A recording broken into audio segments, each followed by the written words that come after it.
My name is Flora McLean, and I'm part of the Soul Processing Group. And I would say the journey has been a journey of freedom. Soul processing has been liberating. I have a challenge with observing and not being influenced. And I've been trying to work on it, but with soul processing, it's been very easy because sometimes you're processing someone and the person would be sad, crying, but you don't have to sympathize. You only know that you are in the situation to lift the person. So you just observe without being influenced. And that has really helped me in my daily life. Maybe I see things going wrong and I'm not influenced. I know that I'm only here to lift the situation with my wisdom.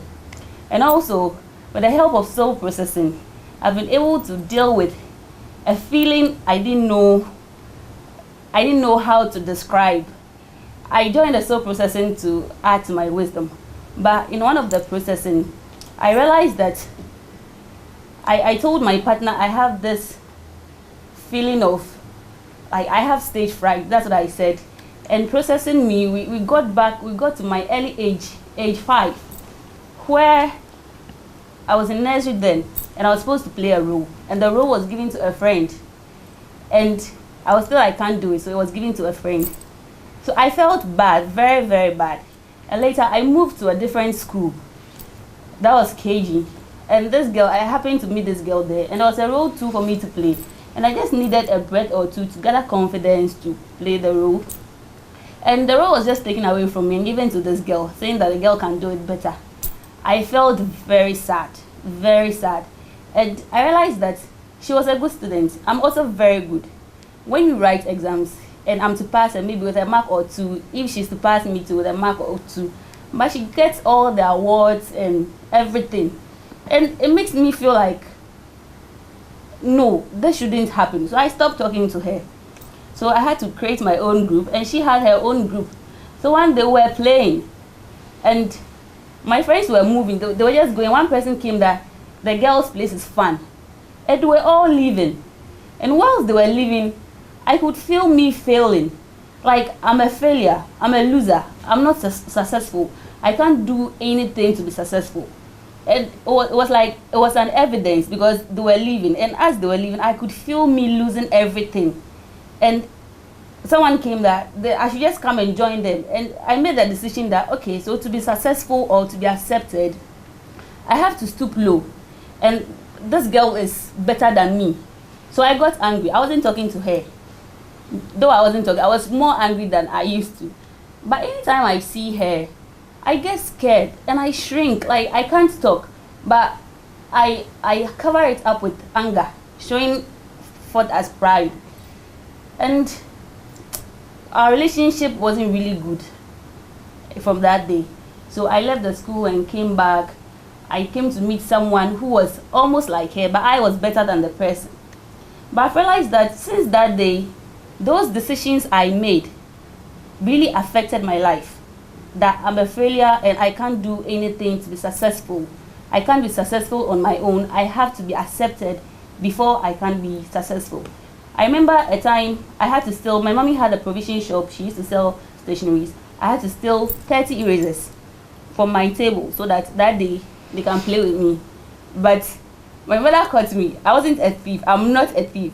My mother caught me and she asked, what am I going to do with all these erasers? I didn't say anything because I knew the battle I was fighting. And when she took the erasers, I could feel that, yes, you're a failure because I have failed this time too. So I have been living like to please people. Like, I have to be accepted. And to be accepted, I have to stoop low. And to stoop low, whatever people are doing, I have to do some. I recall, I think class 6. I was at assembly and someone told me I have tiny breasts. I was really sad. So I got home and I was telling my mommy that she should buy brazier for me because I want to wear some. And she said, no, I don't have anything on my chest now, so I should wait. And I was hurt and she was getting angry. So I'll wake up at dawn and be pulling my breast and be crying. That I keep asking myself, am I okay? Is everything okay? Like, I feel like I'm not okay. And I feel I was in a rush to experience everything because all my friends had breasts. They were all having their menses. I wasn't having any, and I used to get sick a lot, so I was very lean. So I have been feeling like I've been having this feeling of I'm not sufficient all my life. Wherever I get to, I'm not sufficient. Even if I'm to meet anyone, just anything or anyone dressed in any way better than me, maybe makeup, sorry, maybe, let me use this word, maybe a madman with a nicer shoes, I would have to stoop low. That thing would tell me like, it's unconscious. I have to stoop low and obey the person. And I end up living in the image of people. Sometimes I get so tired, like I cry because this is not me. I keep asking myself that, so like, where am I? The voices are just too many. And I cry. I remember back in school, I went to see a psychologist and I told her that I'm going mad. And she said, no, I'm not going mad. And I told her that I know myself, I'm going mad. And she was like, why? And I said, no, I know what I'm going through. Like, I feel not complete. I'm going mad. And she was talking to me, but it wasn't really making sense. That's not what I needed in my life. I had to stop seeing her, but she said she would talk to some of my lecturers, and I couldn't do my project work because I was living in so many images. And I think that's the worst thing that can ever happen to anyone, because you can't find you. What everyone is doing, you have to do some. There was a time I had to start walking like people because that's what was going on around me. And I could see that my legs were hurting. And when I got to, I was like, so me crowd, where do I stand in life? I don't know where I stand in life. But with the help of soul processing, I've been able to identify why I feel insufficient, why I feel I'm not complete, it's just because of those decisions I made. And in soul processing, we learned that life's pains are not about you. All those pains that I took, that like my friends are living, so I'm feeling, they are not about me. Maybe I even gave it much more meaning than it should be. With soul processing, I think I have been freed. Right now, I live my life. I'm a writer. And sometimes when I write, I have to give it to people to read first, to approve. If 1,000 people says this is good, and one person says that this is not good, even if it's a cat that says it's not good, then it means it's not good. And I'll cry. And I'll be telling myself that I'm not successful, like I'm not sensible, like. But now, after the soul processing, going back to read that, I know that those things, they are not from me. They are just not from me. So soul processing has really, really been of great help. It's been very relieving. It's been everything. This is life. Because I can now feel me. I can now, like, I'm enjoying me. Like, I'm in the state of me. I'm enjoying me. And I'm grateful, like, I'm happy to have me back. Because this is just me. Thank you. My name is Bogo Daniel, and soul processing have done a miracle in my life. I choose to describe this soul processing as a machine that erases all pain, anxieties in human soul. This is my story and how soul processing was able to free me from this pain or anxiety.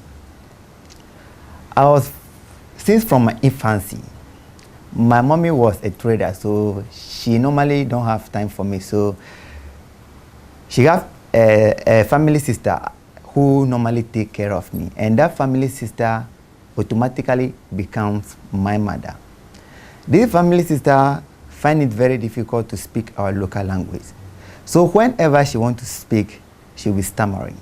So since she became my mother, I started developing or learning how to speak according to how she speaks. So automatically I became a stammerer. This stammering worried me since my very tender age. I can recall my mind when I was in class 3 and my madam asked, Daniel, stand up and answer a question, and I couldn't speak, and the whole class started laughing at me. In fact, I feel very ashamed, and I decided not to speak again in the public. So since then to now, I was living in the pain not to talk in the public. So I was living in a kind of fear to speak in the public. In fact, whenever I was called to speak in the public, something just comes over me that, no, they will laugh at me. They will laugh at me. So I decided not to speak again. This worries me since from my tender age, if I can recall, since from 5 till now, till I discovered soul processing. During a session with my co-partner, my partner was able to discover that it was a second image. I was putting on my sister's image, that was Sister Leticia, who was my caretaker. So she was able to differentiate me from my caretaker. So I became to discover myself that no, this is me. I need to be myself and speak like myself. And also, when I can recall in my previous age, when I was in JSS to SS, I was feeling to speak. So, sometimes I don't have the courage to speak. So I try to discuss this issue with my friends and my brothers so that they can help me with some ideas for me to speak in the public. Badly, one friend was able to influence me with drug, that whenever I took in drug, I would feel very courage to speak in the public. In fact, he introduced me to marijuana, and I started using marijuana since from primary 6 till I completed my senior high school. I became a drug addict, and I became addicted to drug. I use drug in chains, but I thank God to soul processing that. Now I'm able to erase those pain, those second image within me. I was able to erase all those images from me, and now I'm living in a happy mood. See, I'm not speaking boldly without stammering. This is the work of soul processing. Soul processing works like a magic, and I'm very grateful to soul processing. I will encourage everyone to know or to have little knowledge about this soul processing, and we will live in a happy world with so much joy, and we will experience the magnificent Spirit of God. God bless you.